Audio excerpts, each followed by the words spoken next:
പിന്നെ ഏപ്രിൽ 21 തിങ്കളാഴ്ച നമ്മളെ നമ്മുടെ പോത്തുംകടത്തെ അവസ്ഥ അറിയാൻ വേണ്ടി ഇറങ്ങിയ കേട്ടോ. ഇന്നലെ നല്ല മഴയായിരുന്നു.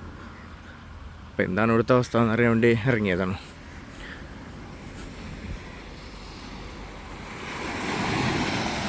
വേണ്ട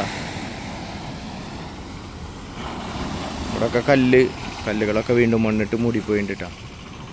ഇറങ്ങാനുള്ളൊരു സൗകര്യമൊക്കെ ആയിട്ടുണ്ട് ഇവിടെ. അതവിടെ 2 പിള്ളേർ കടൽ കാണാൻ വന്നിട്ടുണ്ട്. പിന്നെ അത് അപ്പുറത്തെ വഞ്ചിയിൽ അവർ കരയിൽ വല നീട്ടിയിട്ട് വലിച്ചിരുന്നാൽ നമ്മൾ വരും. വീഡിയോ ഓണായി വരുമ്പോൾ എല്ലാം കഴിഞ്ഞു. പക്ഷെ കടൽ കൂടുതലൊന്നുമില്ല കേട്ടോ, കുറവാണ്.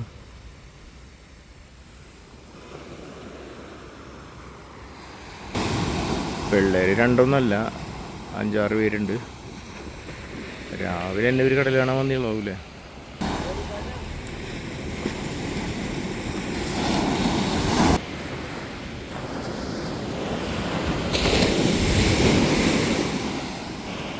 കടൽ നല്ല കുറവാണ് കേട്ടോ.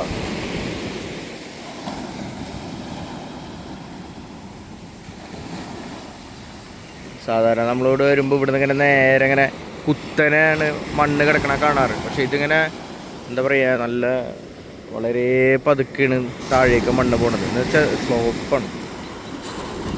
നമ്മളിങ്ങനെ എന്താ പറയുക, പതുക്കെ കുറേ ദൂരം ഇറങ്ങേണ്ടി വരും. എന്ന് വെച്ചാൽ ഇപ്പോൾ ഒരു വല വീശണമെന്നുണ്ടെങ്കിൽ കുറേ ഇറങ്ങിപ്പോയിട്ട് വീശേണ്ടി വരും. ആ ഒരു ലെവലിലാണ് ഇപ്പോൾ കടൽ കിടക്കുന്നത്.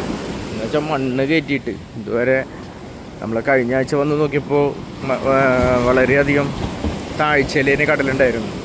ഇവിടെ ഒന്നും മണ്ണുണ്ടായിരുന്നില്ല, ഇവിടെയൊക്കെ കല്ലായിരുന്നു. പക്ഷെ ഇപ്പോൾ ഫുള്ള് മണ്ണ് കൊടുന്ന് കയറ്റിക്കണേ കാണുന്നു. അപ്പോൾ നമുക്ക് ഈ ബീച്ചിലൂടെ നടക്കാൻ പറ്റും. കഴിഞ്ഞ ഞായറാഴ്ച നമ്മൾ വന്നപ്പോൾ ഇവിടെ ഒന്നും ഇറങ്ങാൻ പറ്റിയില്ല. ഇവിടെ ഒക്കെ വലിയ കുഴി തന്നെ, കംപ്ലീറ്റ് കല്ല് പൊന്തി കിടന്നിട്ടാണ്. എന്തായാലും അടുത്ത സീസണാണ് ആവാൻ പോണത്. അടുത്ത മാസം തൊട്ട് ലാസ്റ്റോട് കൂടി ചിലപ്പോൾ സീസണാവും.